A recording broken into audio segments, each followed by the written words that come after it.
Батыс Қазақстан облысының қазақтарына арнаймын. Шұғыл түрде хабарласыңыздар.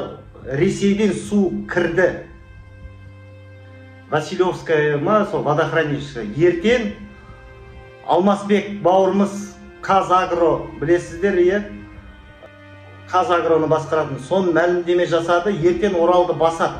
Білмеймін, неге МЧС, Хабар, КТК неге хабар бермейді. Қазақтар, қазір мен сол видеоны саламын, өш жерде соны таратыңыздар. Оралдың қазақтары, өзіміз қазақтар, МЧС-қа сенбеңіздер, үкіметке сенбеңіздер. Құжаттарыңызды дайындаңыздар, бала-шағаларыңыз болса, туыстарыңызды шығарыңыздар. Білмеймін, ескертіп қойып, жарайды, біз қателессек, бізді айтыңдар, ой, мынау өтірікші, анау мынау. Бірақ сақтықта қорлық жоқ дейді, Бауыржан Момышұлы айтады. Сондықтан біз сіздерді ескертеміз. Оралдың қазақтары сіздерге ақпарат